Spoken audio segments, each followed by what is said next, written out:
어느 날 예수님은 제자들에게 사람들이 나를 누구라고 하느냐 물어보셨죠. 그리고 이런 사람은 이렇게 저렇게 얘기합니다라는 얘기를 듣고 난 다음에 또 중요한 질문을 했습니다. 너희는 나를 누구라고 하느냐라고 질문을 했죠. 그때 베드로가 주는 그리스도시요 살아계신 하나님의 아들입니다라고 대답을 했고, 너 참 복이 있다. 이것을 너에게 알게 하신 분은 하나님이다라고 이렇게 예수님께서 말씀을 하셨습니다. 여러분, 오늘 제가 여러분들에게 여러분은 예수님을 어떤 분이라고 고백할 수 있습니까? 말할 수 있습니까? 라고 질문한다면 여러분은 뭐라고 고백을 하시겠습니까? 여러분, 성경은요 66권인데 이 66권의 성경의 첫 번째 책이 창세기입니다. 창세기 성경의 시작은 창세기 1장 1절로 시작되는데 1장 1절은 태초에 하나님이 천지를 창조하시니라 이렇게 시작을 해요. 태초에 하나님이 천지를 창조하시니라. 어떤 분은 내가 한번 교회 다녔는데 한번 성경을 읽어봐야지 하고선 성경 읽기로 결심하고 첫 번째 장을 딱 열었는데 태초에 하나님이 천지를 창조하시니라 라는 이 창세기 1장 1절의 말씀에 큰 은혜와 큰 도전과 축복을 경험했노라고 하는 그런 간증을 하는 분도 계십니다. 태초에 하나님이 천지를 창조하시니라. 이 세상 아무것도 없을 때 하나님만 계셨습니다. 하나님은 이 세상, 우리들이 존재하는 이 세상, 우리들이 보고 듣는 경험하는 모든 것들을 하나님이 창조하셨습니다. 그리고 하나님은 사람을 창조했습니다. 여러분, 저와 여러분은요, 우리가 아무리 싫어도 고백해야 되는 게 우리는 피조물입니다. 우리는 내가 나를 있게 하지 않았어요. 내가 나를 스스로 존재하지도 않았습니다. 우리는요 피조물이에요. 우리는요 피조물이기 때문에 연약합니다. 우리는 피조물이기 때문에 더 살고 싶어도 내 뜻대로 안 됩니다. 병에 걸리거나 사고를 당하거나 하나님이 빨리 오라 그러면 모든 거 다 멈추고 가는 거예요. 여러분, 우리가 인생을 제대로 살기 위해서는 나는 피조물이야 라는 이 고백을 겸손하게 하고 살아야 인생을 제대로 볼 수 있고 제대로 살 수 있는 겁니다. 그런데 사람들은요 하나님을 외면합니다. 그리고 자기가 마치 창조주인 것처럼 착각하면서 인간들은 살아갑니다. 여러분, 우리는 피조물이기 때문에 연약해요. 그런데 또 한편으로는 하나님은 우리를 창조하셨는데 하나님 형상대로 창조했어요. 존귀하게 창조했습니다. 하나님이 이르시되 우리의 형상을 따라 우리의 모양대로 우리가 사람을 만들고, 하나님이 자기 형상 곧 하나님의 형상대로 사람을 창조하시되 남자와 여자를 창조하시고, 하나님은요 사람을 하나님 형상대로 하나님 닮게 우주 만물을 창조하신 전능하신 하나님과 같이 교제할 수 있는 높은 수준의 존재로 우리 인간을 창조했습니다. 인간은 그래서 존귀한 존재인 것입니다. 하나님은 우리 인간을 하나님의 형상대로 창조하면서 자유의지를 주셨습니다. 그 자유의지를 가지고 하나님을 사랑하고 하나님을 섬기기를 원하셨어요. 그걸 통해서 영광을 받는 겁니다. 그런데 사람들은 그 자유의지를 가지고 하나님을 거부했습니다. 스스로가 하나님처럼 되기를 원했습니다. 하나님 없는 제껴버린 그런 행복을 선택했습니다. 아담과 하와로부터 시작해서 오늘날에 이르기까지. 그래서 사사기서는 그렇게 사는 사람들을 이렇게 반복해서 얘기합니다. 사람들이 자기 소견에 옳은 대로 행하였더라. 여러분, 우리는요 내 생각에 옳은 대로 살면 안 돼요. 우리는 하나님이 뭐라고 말씀하셨느냐, 하나님이 뜻이 무엇이냐, 하나님은 어떤 목적을 가지고 세상을 창조했고 우리 인간을 창조했고 우주 만물의 주관자요 다스리는 분이요 심판자이신 하나님이 우리들에게 원하는 것이 무엇이냐에 관심을 가지고 거기에 맞춰서 살아야지. 왜? 피조물이니까. 그런데 하나님이 없고 그냥 인간은 우연히 생겼다라고 이렇게 생각하면서 내 맘대로 살면 안 된다라고 하는 것이죠. 사람들이 자기가 하나님의 자리를 차지하고 자기 소견에 옳은 대로 살기 시작하자 그 결과는 어떠했는가? 창세기 6장 5절에 여호와께서 사람의 죄악이 세상에 가득함과 그의 마음으로 생각하는 모든 계획이 항상 악할 뿐임을 보시고, 그 결과는 이 세상이 죄악으로 가득하게 됐습니다. 하나님을 외면한 인간들은요, 자기도 모르게 공허감을 느끼게 됩니다. 왜냐하면 하나님이 우주 만물을 창조하신 그 세상에 사는데 하나님을 부인하고 살아요? 공허할 수밖에 없습니다. 하나님이 나를 창조했는데 나를 창조한 하나님을 외면하고 인정하지 않고 살아요? 그 인생은 무엇으로도 채울 수 없는 공허한 인생이 될 수밖에 없는 겁니다. 그렇게 공허하니까 사람들은 우상을 만들기 시작했습니다. 신을 만들기 시작한 거죠. 수많은 신들, 너무나 많은 신들, 너무나 다양한 신들을 만들었습니다. 그런데 그렇게 사람들이 만든 수많은 종교, 수많은 신들에 대해서 성경 시편 115편은 이렇게 말합니다. 그들의 우상은 금과 은이요. 사람이 만들었으니까 초라하지 않게 하려고 온갖 금으로 치장을 합니다. 그리고 크게 만들죠. 그들의 우상은 그 은과 금이요 사람의 손으로 만든 것이라. 입이 있어도 말하지 못하며, 눈이 있어도 보지 못하며, 귀가 있어도 듣지 못하며, 코가 있어도 냄새 맡지 못하며, 손이 있어도 만지지 못하며, 발이 있어도 걷지 못하며, 목구멍이 있어도 작은 소리조차 내지 못하느니라. 우상을 만드는 자들과 그것을 의지하는 자들이 다 그와 같으리로다. 이스라엘아, 여호와를 의지하라. 그는 너희의 도움이시요 너희 방패시로다 말씀했습니다. 여러분, 이 우상은요, 사람들에게 복을 주지 못합니다. 화도 주지 못합니다. 예레미야 10장 5절에 그것이 둥근 기둥 같아서 말도 못하며 걸어다니지도 못하므로 사람이 메어야 하느니라. 그것이 그들에게 화를 주거나 복을 주지 못하나니 너희는 두려워하지 말라 하셨느니라. 여러분, 우리가 인생을 바르게 살려면 분명하게 고백해야 되는 첫 번째는 하나님이 창조하셨다. 두 번째는 나는 피조물이다. 이 고백을 제대로 해야, 분명하게 해야 인생을 바르게 볼 수 있고 인생을 바르게 살 수 있고, 나이가 들어갈수록 공허한 인생이 아니라 소망 있고 충만한 인생으로 살아갈 수가 있고, 이 세상에서의 끝이 아니라 더 큰 소망을 가지고 우리들이 이 세상에서 눈을 감는 순간까지도 산 소망 가운데 살아갈 수가 있는 겁니다. 자, 그러면은 오늘 저는 여러분과 중요한 또 하나 질문, 처음에 말씀드린 거, 그럼 예수님은 누구냐라는 겁니다. 오늘 읽은 요한복음 1장 1절부터 18절이 예수님이 누군지에 대해서 말씀해 주고 있습니다. 여기 1장 1절에 태초에 말씀이 계셨다. 태초에 뭐가 있었어요? 말씀이 있었어요. 근데 그 말씀이 하나님과 함께 계셨어요.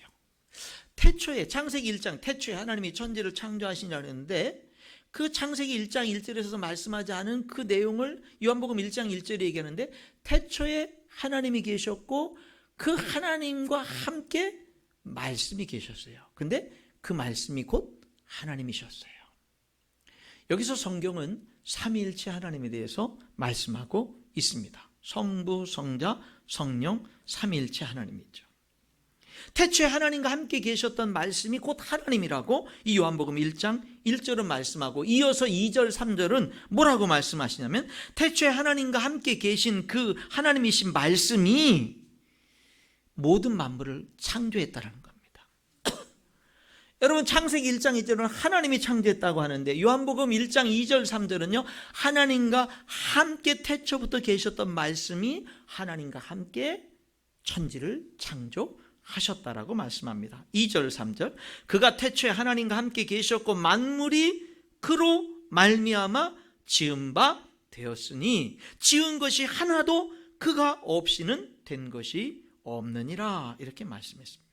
그러면은 태초부터 하나님과 함께 계셨던 그 말씀은 누굴까요? 14절에 말씀이 육신이 됐다는 말은 오늘 저와 여러분처럼 이 육체를 입고 이 세상에 사셨다 이 말이에요. 말씀이, 태초부터 계셨던 하나님이신 그 말씀이 육신을 입었어요. 우리가 똑같은 사람이 돼서 우리 가운데 거하셨어요. 우리와 함께 사셨어요. 우리가 그 영광을 보았더니 아버지, 하나님 아버지의 독생자의 영광이요 은혜와 진리가 충만하더라. 18절, 본래 하나님을 본 사람이 없어요. 하나님은 영이시기 때문에 본 사람은 없는데 그 하나님 아버지 품속에 있는 독생하신 하나님이 나타내셨다, 이렇게 말씀합니다. 예수님은 누구라고 말씀합니까? 예수님은 말씀이세요. 예수님은 말씀이십니다. 태초부터 하나님과 함께 계시고, 그리고 하나님과 함께 세상을 창조하신 말씀입니다. 여러분, 창세기 1장에 첫째 날부터 여섯째 날까지 여러분 하나님이 세상을 창조한 내용들이 쫙 기록이 되는데 어떻게 기록되어 있어요? 하나님이 이르시되, 하나님이 말씀하니까 세상이 창조되잖아요. 말씀으로 창조하신 거예요. 그런데 여러분, 그래서 예수님은 이 땅에 오셔서요 이렇게 말씀했어요. 요한복음 10장에 보면은 하나님과 나는 하나다 이렇게 말씀해요. 유대인들이 대답하되 선한 일로 말미암아 우리가 너를 돌로 치려는 것이 아니라 신성모독으로 인함이니 내가 사람이 되어 자칭 하나님이라 함이로라. 여러분, 예수님은요 뭐 도덕 선생이 아니에요. 성인 군자가 아니에요. 여러분, 예수님을 하나님으로 믿지 않고 그냥 단지 훌륭한 성인 군자라고 여러분들이 믿고 살아왔다면 그거 잘못된 거예요. 왜? 예수님은요 당신 자신을 성인 군자의 자리에 놓은 적이 없어요. 예수님은 나는 하나님이야, 나를 본 자는 하나님을 본 거야. 그리고 여러분, 하나님만이 할 수 있는 내 죄사함을 받았느니라. 예수님은요 이 땅에 당신 자신이 하나님처럼 사셨어요. 그리고 사람들에게 너희는 나를 하나님으로 받아들이든지 나를 십자가에 못 박든지 선택하게 했고, 그래서 그 당시 종교 지도자들은 예수님을 하나님으로 받아들일 수 없었던 그들은 예수님 십자가에 못 박은 거예요. 근데 여러분들은 무슨 근거로 예수님을 나의 하나님으로 영접하지는 않는데 단순히 그분을 그냥 좋은 훌륭한 성인 군자로 여러분들은 생각하면서 사신단 말입니까? 주님은 그런 여지를 남겨두지 않았는데, 오히려 주님은 예수님을 하나님으로 모셔드리지 않으면 뭐예요? 그는 사기꾼이요 거짓말장이라고 주님께서는 그렇게 수없이 우리들에게 뭐예요? 그와 같은 근거가 되는 말씀들을 하셨는데요. 예수님은요 여기 요한복음 1장 15절은요 요한이 예수님에 대해서 증언합니다. 요한은 예수님보다 먼저 태어났어요. 그리고 예수님의 가는 길을 닦고 예비하는 일을 했어요. 누가 먼저 태어났다고요? 요한이. 근데 요한이 여기 15절에 뭐라고 얘기를 합니까? 요한이 그에 대하여 증언하여 외쳐 이르되 내가 전에 말하기를 내 뒤에 오시는 이가 나보다 앞선 것은 나보다 먼저 계심이라 한 것이 이 사람을 가리킴이라 하니라. 요한이 뭐라고 그래요? 예수님은 내 뒤에 오시는데 내가 먼저 태어났는데 그분은 나보다 앞섰어. 나보다 먼저 계신 분이야 라고 말씀하시죠. 여러분, 그렇습니다. 마태복음 22장 41절로 마가복음 12장 35절부터 보게 되면 예수님은 다윗보다도 먼저 계신 분이라고 말씀합니다. 자, 여러분, 예수님이 누굽니까? 예수님은 태초부터 계셨던 삼위일체 하나님이십니다. 그분이 우리와 똑같은 사람으로 우리를 찾아오셨습니다. 우리를 위해서 십자가에서 생명을 내어 주셨습니다. 여러분, 예수님이 여러분을 찾아오셨고 저를 찾아오셨어요. 사람으로. 우리가 다 그분을 알 수 있도록, 느낄 수 있도록 우리와 똑같은 사람으로 찾아오셔서 하나님 나라 이야기를 말씀해 주셨고요. 죄인인 우리가 하나님께 나갈 수 있는 길들을 다 만들어 주셨습니다. 예수님이 이 땅에 오실 때 무엇을 가지고 오신 줄 아십니까? 생명을 가지고 오셨어요. 영원한 생명, 그걸 가지고 오셨어요. 그래서 예수님을 모셔드린 사람에겐 영원한 생명이 주어지는 거예요. 여기 계속해서 읽어볼까요? 4절입니다. 그 안에, 예수님 안에 생명이 있었으니 이 생명은 사람들의 빛이라 그랬습니다. 9절에 참 빛 곧 세상에 와서 각 사람에게 비추는 빛이 있었다 이렇게 얘기를 합니다. 여러분, 예수님이 무엇을 가지고 오셨다고요? 생명, 빛을 가지고 오셨어요. 여러분, 예수님이 무엇 때문에 죽으셨어요? 생명을 우리에게 주시기 위해서, 빛을 우리에게 주시기 위해서 죽으셨어요. 그런데 요한복음 1장 5절에 보니까 그 빛이, 생명을 가지고 오신 그 사람들의 빛이 어두운 이 죄악된 세상을 비췄는데 어둠이 깨닫지 못하더라. 사람들은 깨닫지 못했습니다. 1장 10절에 그가 세상에 계셨으며 세상은 그로 말미암아 지은 바 되었으되 세상이 그를 알지 못했다. 깨닫지도 못하고 알지도 못했습니다. 요한복음 5장 39절 40절에 보면 예수님이 이렇게 말씀했어요. 너희가 성경에서 영생을 얻는 줄 생각하고 성경을 연구하거니와 이 성경이 곧 내게 대하여 증언하는 것이니라. 그러나 너희가 영생을 얻기 위하여 내게 오기를 원하지 아니하는도다. 성경에서 영생을 얻는데 성경이 예수님에 대해서 말씀한다라는 거예요. 그런데 너희는 영생을 얻기 위해서 예수님에게 오기를 원하지 않는다라고 하는 겁니다. 그래서 요한복음 뒤로 좀 더 넘어가 보면 16장 9절에 죄가 뭐냐? 죄에 대하여라면 저희가 나를 믿지 아니하며. 하나님이 우주 만물을 창조했고 예수님이 우주 만물을 창조하고 우리 인간을 창조했는데 우리 인간이 나를 창조하신, 내가 사는 이 세상의 모든 걸 창조하신 그분을 믿지 않는다? 이것이 바로 죄라고 말씀하고 있는 겁니다. 그래서 성경은 우리에게 예수님을 영접해라 이렇게 얘기하는 거예요. 예수님을 너의 마음속에, 예수님을 너의 삶 속에 받아들여라 라고 말씀하고 있는 겁니다. 10절 그가 세상에 계셨으며 세상은 그로 말미암아 지은 바 되었으되 세상이 그를 알지 못하였고 자기 땅에 오매 자기 백성이 영접하지 아니하였으나 영접하는 자 곧 그 이름을 믿는 자들에게는 하나님의 자녀가 되는 권세를 주셨으니. 여러분, 예수님은 이렇게 말씀했습니다. 하나님을 믿으니 또 나를 믿으라 이렇게 말씀하셨죠. 여기 영접하는 자에게 예수님이 약속하신 축복이 있습니다. 뭐죠? 하나님의 자녀가 됩니다.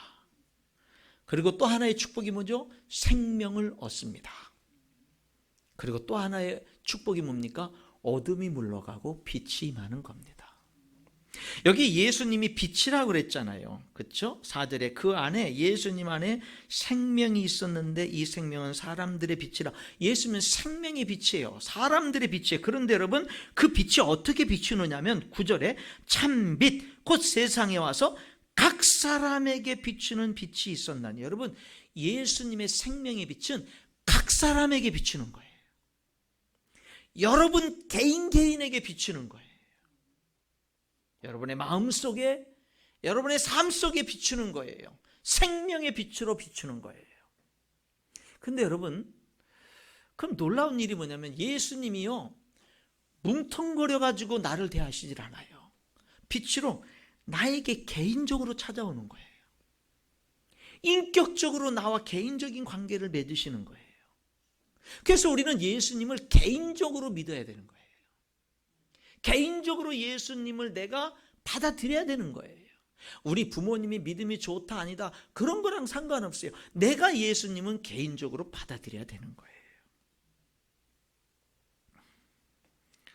여러분, 예수님을 받아들이면요, 하나님 자녀가 되고 영원한 생명을 얻는데, 오늘 제가 여러분과 함께 초점을 맞추고 싶은 것은 뭐예요? 어둠이 물러간다라는 거예요. 여러분, 빛이 임하는 곳에 어둠은 저절로 물러갑니다. 이 예배당 깜깜한 밤 12시에 불을 다 꺼놓으면 깜깜하거든요. 근데 스위치를 딱 켜면은요, 그 깜깜한 어둠이 순식간에 어디론가 사라지는 거예요. 빛이 임하는 곳에 어둠은 물러가게 되어 있어요. 여러분, 예수님을 내 삶 속에 창조주로, 내 모든 죄를 해결하신 구세주로, 내 삶의 주인으로 받아들이면은요, 그러면 삶에 어둠이 물러가는 겁니다. 빛이 비치는 거예요. 생명의 빛이 비추는 겁니다. 저는요, 목회하면서 이런 경험도 했어요. 어느 날 갑작스럽게 어느 분이 교회에 왔습니다. 전혀 모르는 분인데. 근데 나중에 간증을 했어요. 이분이 세상에서 잘 나가는데 너무 어려움들이 계속 겹친 거예요. 그래서 너무 그 닥친 그 어려움을 견디기가 힘들었어요. 그래서 이 부부가 자살을 의논해서 결정을 했습니다. 부부가 이제 우리 그만 살자, 자살을 결정했습니다. 그리고 이제 자살을 시도하기 전에 한 번 교회로 온 거예요. 자살을 얼마나 간절한 마음으로 왔겠어요. 자살을 이제 부부가 합의해서 결정해 놓고, 그리고 이제 시도하기 전에 교회로 온 거예요. 근데 그때 부른 찬송, 그때 들은 말씀, 그리고 그 후에 기도하는 눈물 터지는 기도를 통해서요, 그 한 번의 예배로 빛이 내버렸습니다. 자살하고 싶은 마음이 사라져버렸어요. 한 번의 예배로. 한 번의 예배로. 한 번의 예배로 모든 어둠이 다 물러갔어요. 그들을 자살하게끔, 부부가 의논해서 자살하게끔 만든 그 문제는 하나도 해결 안 됐어요. 그 문제는 여전히 그들에게 문제로 남아 있었어요. 그런데 신기한 게 뭔지 아세요? 예수님의 말씀을 들으니까, 예수님 앞에 나오니까, 빛이 임하니까 그 어둠이 다 물러간 거예요. 문제는 하나도 해결이 안 됐는데 어둠은 사라져버린 거예요. 살 소망이 생긴 거고, 살 힘이 생긴 거예요. 기쁨이 있는 거예요. 삶에 힘이 생기고 기쁨이 있는 거예요. 소망이 있는 거예요.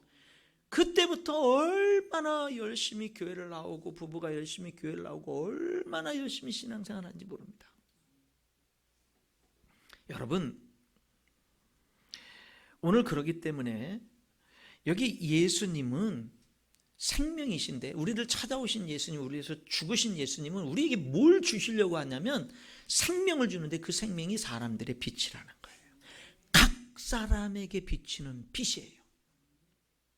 여러분, 예수님의 영원한 생명의 빛, 하나님의 자녀가 되게 하는 빛이, 여러분의 인생의 어둠을 비치는 빛이요, 지금 여러분에게 말씀을 통해서 여러분에게 비치고 계시는 것을 깨달을 수 있기를 축원합니다.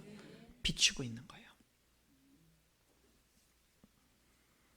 문제를 하나도 해결이 안 돼도요, 주님의 빛이 비치면 여러분, 어둠은 다 물러갑니다.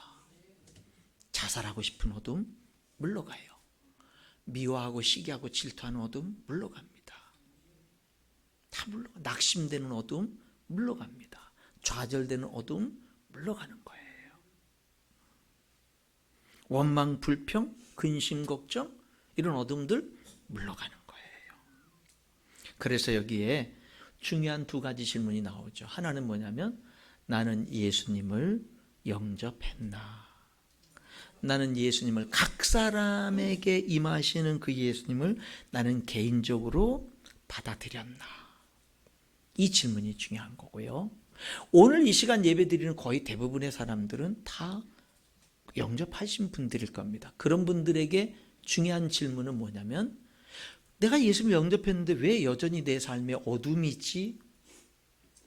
왜 미움, 다툼, 시기, 질투, 원망, 불평, 낙심, 절망이, 왜 나에게 이런 어둠이 여전히 내 삶 가운데 왜 있지? 어떤 사람 때문인가? 누구 때문인가? 여러분, 그런 어떤 내가 해결하기 힘든 문제 때문인가? 여러분, 그런데 착각할 수 있지만 그런 모든 것들이 예수님의 말씀이 임하고 예수님이 임하면 그 어둠은 사라지는 줄 믿습니다. 그 사람은 미운 짓 하는데 나는 미워하지 않는 거예요. 그 사람은 나를 힘들게 하는데 나는요, 그것을 뛰어넘는 거예요. 여러분, 문제가 해결돼서 빛이 임하는 게 아니에요. 문제는 그대로 다 있어도 빛이 임하면 어둠은 물러가는 거예요. 문제는 여전히 남아있어도 어둠은 물러간다니까요.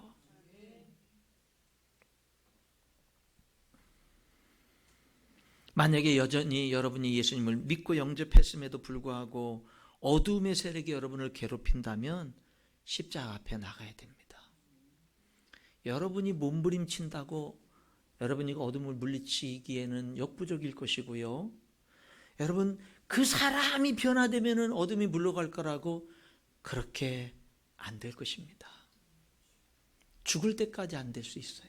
죽을 때까지 어둠을 끌어안고 어둠의 인생을 살아갈 수가 있는 거예요. 안타까운. 여러분, 주님이 주시는 빛은요, 환경, 내 자신의 연약함, 나를 힘들게 하는 사람, 그런 모든 것들을 뛰어넘는 어둠을 물리치게 하는 능력인 줄 믿습니다. 그러니까 여러분, 어둠이 여러분을 지배한다면 어떻게 해야 되는 거예요? 십자가 앞에 나가야 되는 거예요. 예수님께 나가야 되는 거예요. 하나님이 내게 하시는 말씀을 들어야 되는 거예요. 여러분, 여전히 왜 어둠이 나를 지배해요? 말씀을 못 듣고 있는 거예요. 하나님의 말씀을 하나님의 말씀으로 못 듣는 거예요. 내가 다시금 그 십자가 앞에 문제를 가지고 있을 때마다 십자가 앞에 나가질 못하는 거예요. 십자가 앞에 나가질 못. 그러니까 어둠이 여전히 나를 지배하는 거지 누구 때문이 아니라는 거예요. 여러분, 요한복음 오늘 1장인데요. 밑에 몇 장 더 넘기면 4장에 보면 사마리아 여인이 있습니다. 이 여인은요, 남자를 잘 만나면 인생이 행복할 것이라고 생각했는데, 이 남편이 인생을 행복하게 못 해주니까 헤어지고 또 난 다른 남자 만났는데, 여전히 또 이 전 남편에 비해서는 뭐 이런 면은 좋은데 또 다른 면은 부족하고, 또 그래서 헤어지고 또 세 번째 남자 만났는데 또 부족하고, 네 번째 만났는데 또 부족하고, 남자를 계속 만나서 여섯 번째. 그런데요, 뭐냐면 남자들이 자기 인생을 만족시키지 못하는 거예요. 그러다 보니까 지금 살고 있는 남자도 남편이라고 할 수 없는 사람과 살고, 그리고 뭐 하는 거예요? 그런 속에서 이 여인은요, 동네 사람들에게 손가락질 받는 여인이 돼버리고 말았어요. 근데 그래서 물을 길러, 공동물에서 목이 말라서 물을 길러 가도 이른 새벽에 물을 길러 못 가요. 시원한 때. 왜? 사람들이 그 시간에 다 물을 길러 오니까, 사람들 부딪히니까. 그래서 12시 정오 뜨거운 태양빛이 내려쳐서 사람들이 다 바깥에 외출을 안 하는 그 시간에 혼자 물 길러 오는 거예요. 근데 그 자리에서 우물가에서 예수님을 만난 겁니다. 예수님을 만나서 대화하는 도중에 빛이 임했어요. 그 여인의 환경은 하나도 안 변했지만 기쁨이 충만해졌습니다. 소망이 충만해졌어요. 그 여인은요, 피하던 마을로, 사마리아 마을로 들어가서 소리를 질러서 동네 사람들을 다 불러 모으고 얼마나 기쁨 있게, 얼마나 확신 있게 충만하게 얘기했으면 사람들을 다 불러 모아서 우물가 예수님께로 다 인도해 왔잖아요. 그래서 그들이 예수님 말씀을 듣고 예수님 믿고 구원받게 했잖아요.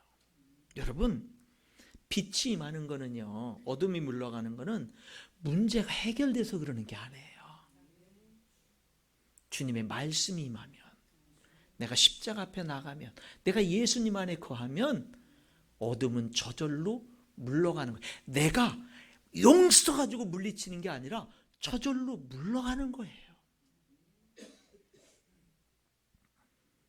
성도 여러분, 어둠이 여러분의 인생을 괴롭히고 있다면 십자가 앞에 나갈 수 있기를 축원합니다.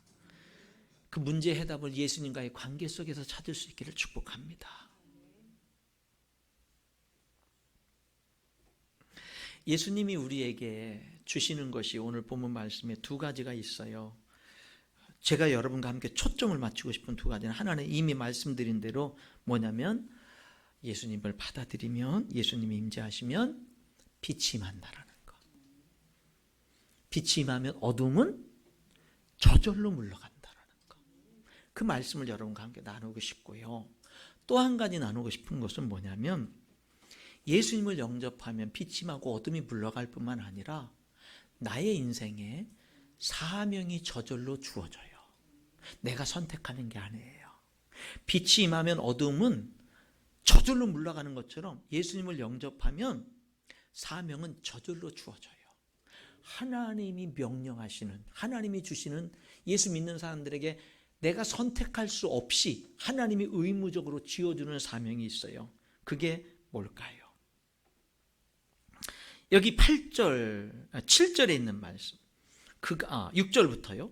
하나님께로부터 보내심을 받은 사람이 있으니 그의 이름은 요한이라. 그가 증언하러 왔으니 곧 빛에 대하여 증언하고 모든 사람이 자기로 말미암아 믿게 하려 함이라. 그는 이 빛이 아니요 이 빛에 대하여 증언하러 온 자라 그랬어요. 여러분, 예수님을 믿는 사람들에게 하나님이 주시는 사명이 있습니다. 인생의 사명, 죽을 때까지 포기할 수 없는, 놓을 수 없는 사명은 뭐냐면 빛 대신 예수님을 증거하는 겁니다.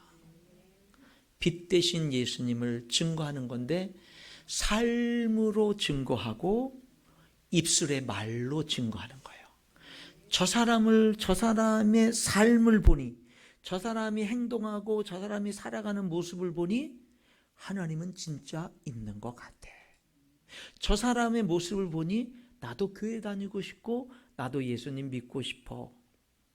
그것이 예수 믿는 사람들에게 주어주신 하나님의 사명이에요. 그리고 내 입술로 교회 가자. 그래, 교회도 부족함이 있고 목사님들도 부족함이 있고 성도들도 부족함이 있지만, 그런데 교회는 주인이 예수님이야. 예수님 때문에 다니는 거야. 부족한 사람들이 서로 교회 다니면서 서로 부족하기 때문에 서로 찌르고 다치기도 하지만, 그럼에도 불구하고 포기할 수 없는 이유는 교회의 주인은 예수님 때문이야. 그분이 우리에게 영생을 주시고, 그분이 우리에게 하나님의 자녀가 되게 하시고, 그분이 우리 인생에 그런 모든 어둠들을 물리쳐 주시는 예수님이 계셔. 그러니 우리들이 교회 가자, 우리 예수님 믿자 라고 우리들은 뭐 하는 거예요?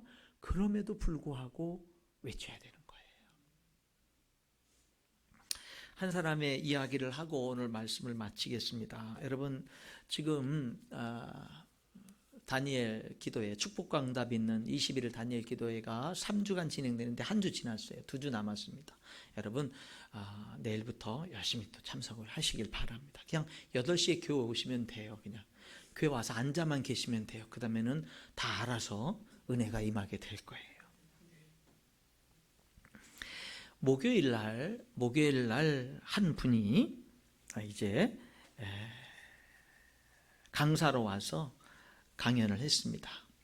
그분의 이름은 김인강 교수님입니다. 이분의 프로필은 세계적인 수학자, 젊은 과학자상 수상자, 서울대 교수, 카이스트 교수, UC 버클리대에서 박사학위 받은 분, 이렇게 돼 있어요.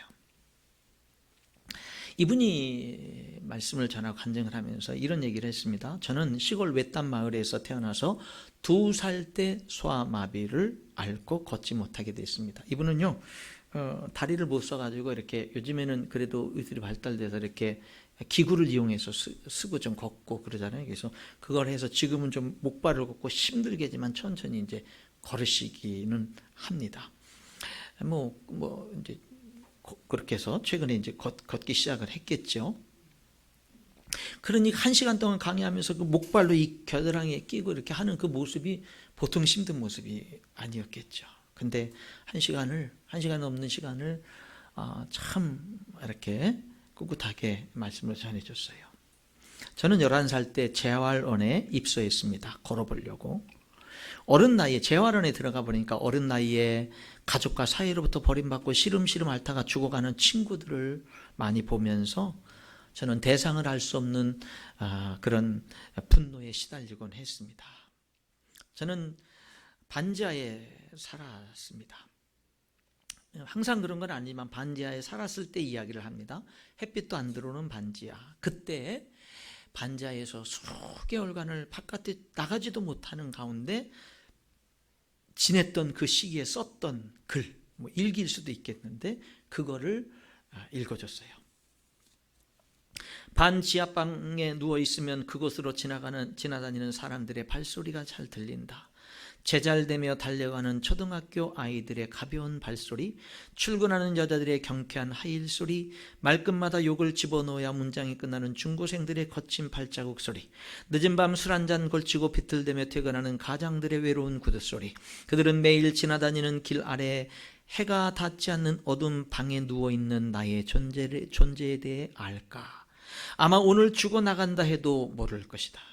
내가 어디에 있든지 나를 보고 미소 지어주실 하나님을 모른 채 그곳에 누워 있었더라면 나는 절망의 무게에 짓눌려 영영 일어나지 못했을지도 모른다. 봄과 여름이 지나고 가을이 왔다. 몇 개월 만에 처음으로 방에서 나와 바깥 세상을 구경했다.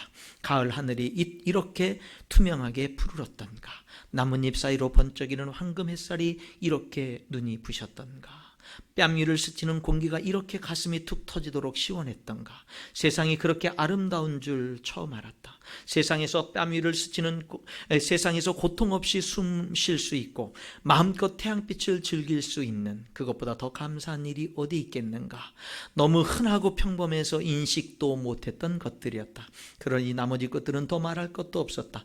범사에 감사하는 것이 그리스도 예수 안에서 우리를 향하신 하나님의 뜻이라는 것을 나는 가슴으로 체득했다. 그렇게 혼란스러웠던 10대를 거쳐서 대학에 들어가서야 그는 내가 왜 사는지 무엇을 위해서 살고 있는지 말씀해 주시는 예수님을 만나게 됩니다. 예수님은 저에게 천국의 소망을 주셨고 그 뒤로 저는 그분이 저에게 주신 하나님 나라에 대한 희망으로 저에게 닥치는 모든 개인적인 시대적인 아픔을 뛰어넘는 힘을 얻었습니다. 저는 성장해서 꽤나 많은 나라를 돌아다니며 살았습니다. 하지만 아무리 사회보장 제도가 잘된 나라에 사는 사람들도 그렇게 행복해하지 않았습니다. 왜냐하면 우리는 본질적으로 하나님의 통치가 필요한 피조물이기 때문입니다.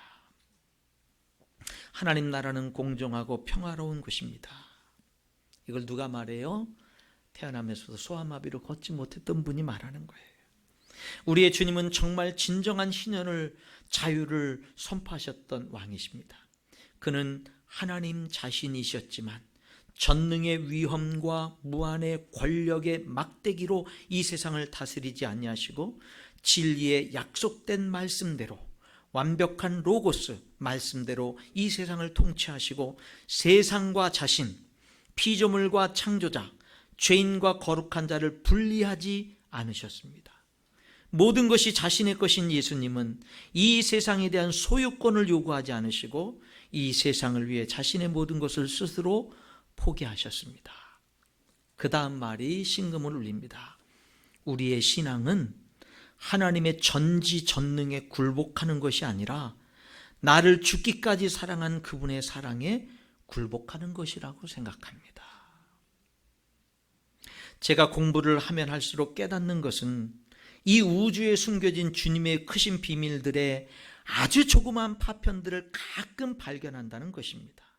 그래서 주님이 얼마나 크신 분인지 점점 깨달아간다는 것입니다. 하지만 그분의 창조 비밀과 운행의 비밀을 다 알 수는 없지만 제가 여러분에게 한 가지 자신 있게 대답할 수 있는 것이 있습니다.